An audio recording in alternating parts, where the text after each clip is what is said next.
Hey guys, welcome to my channel. This video is for the book review of The Sea of Poppies and it has been long overdue.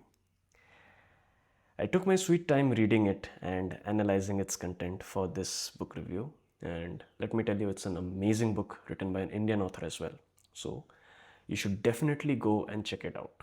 This book review is going to be spoiler free because I do not want to take away any elements of surprise that lie in this book.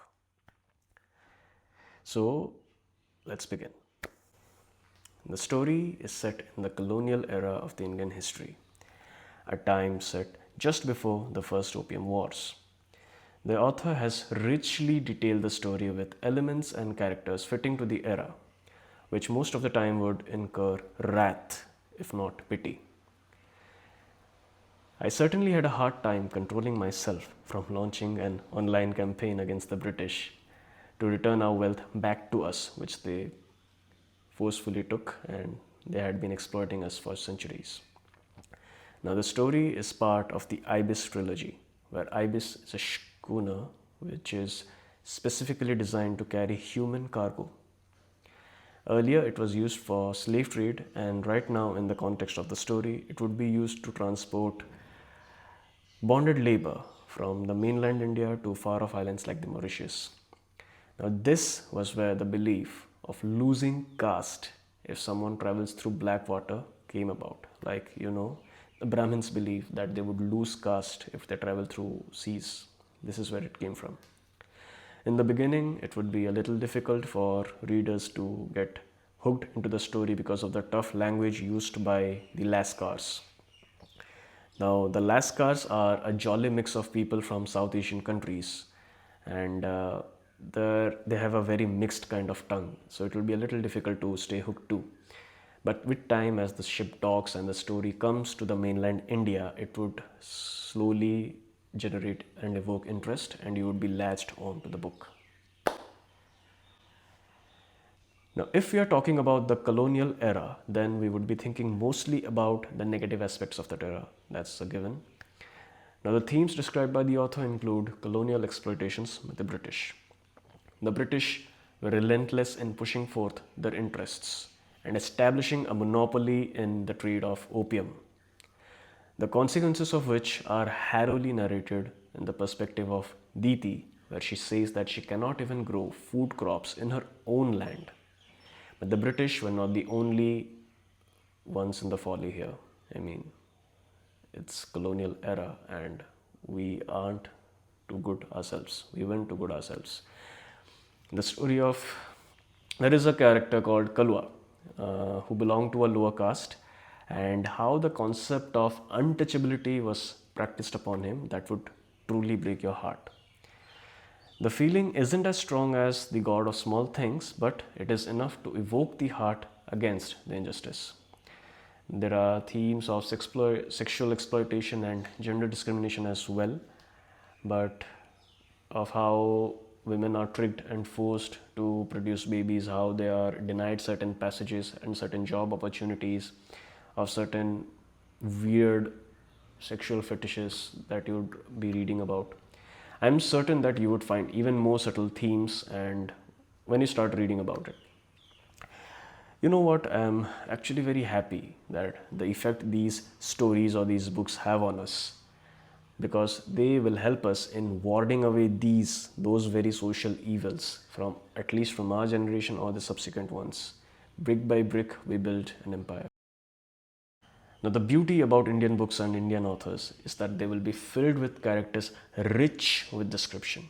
Even if the characters they don't have a backstory, they will be so immaculately described that you can envision them sitting right in front of you, and you would be thorough with their mannerisms, you would be in sync with the thoughts and with their feelings, and you can actually be able to empathize with them, with what goes on with the character as the story progresses. Now, the first character that would be introduced to us would be Zachary Reed. Now, he's a quadroon from America. Now, what a quadroon is he is someone who has 1/4 of black ancestry. How that 1/4 came is up to you to decide. I mean, it won't be a surprise for you to learn. Now, he starts off as a second mate in the Ibis and has a significant part in the story. His love interest would be Paulette, a girl with a very interesting background and a character arc. So I would be keeping it a secret for you, secret from you. I would definitely urge you to read about her. She's the most interesting character in the story. Now, just know this that when the time comes, she would completely baffle you, completely with her actions. Now, then next comes Diti, or Aditi as her real name goes. Her story is filled with strife and tribulations, but what is interesting is how a woman, she is hailing from central India, how from central India she is traveling, she is connected to Ibis, from to the sea. That is very interesting. Back in the early pages, Diti had a vision of the Ibis, and I was curious to know how the author would connect this girl with the stories. But needless to say, the author did not disappoint. Now, Diti has a shrine where she draws characters that come in her dreams, and it is a bittersweet thing to talk about. I wish this wasn't a spoiler free review and I could narrate how one of the characters gave away everything in hopes that Diti would just keep a memory of them in the shrine. Now, the last notable character that comes to my mind is Neil, the Raja of Rashkhali. Now, his too is a story of tragic ending where he was once a king, and then how the British plotted against him to steal away his land, and then how he was reduced to nothing. I would not reveal much about him as he has one of the best character development arcs in the story. He is associated with other characters as well, and even their story is heart-touching too. Now, as we reach the end of the review, here are a few notable passages that I would like to narrate to you. Now, the first one would be, I will cut off the sequences so I'll just skip the silences, So the first one would be a small one, and it would be this. She nodded, thinking that if this smoke could take away the pain of a shattered bone, then surely it would help in calming the disquiet in her heart.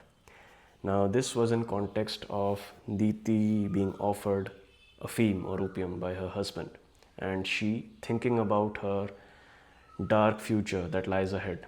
She is debating whether she should take the opium or not. Now, this is going to be my second favorite one. Just a minute. It's at the end of the story. So this is a stream of thought from my favorite character, Paulette. How was it that no one had ever told her that it was not love itself, but its treacherous gatekeepers which made the greatest demands on your courage? The panic of acknowledging it, the terror of declaring it, the fear of being rebuffed. Why had no one told her that love's twin was not hate but cowardice? So, such a beautiful line. Such a beautiful epiphany. Now, the next one would be my favorite passage of the book. And it goes like this. So, here it goes. The truth is, sir, that men do what their power permits them to do. We are no different from the Pharaohs or the Mongols. The difference is only that when we kill people, we feel compelled to pretend that it is for some higher cause. It is this pretense of virtue, I promise you, that will never be forgiven by history. This was told by Zachary Reed when they were having a conversation where the two other British men were actually trying to justify the war that they are going to wage against China or in opium wars it is China only. The war that they're going to wage against China for not declaring free trade, and they're justifying it that yes, we require war. They are preventing God's free will to be exercised upon. We will show them what true free will is and that sort. So this is how he's trying to fight against it. Well, we have come to the end of the book review, so thank you for sticking out till the end, listening to me yap something about a book which you might or might not even consider to read. Now, may you have a great day ahead, and I'll see you soon.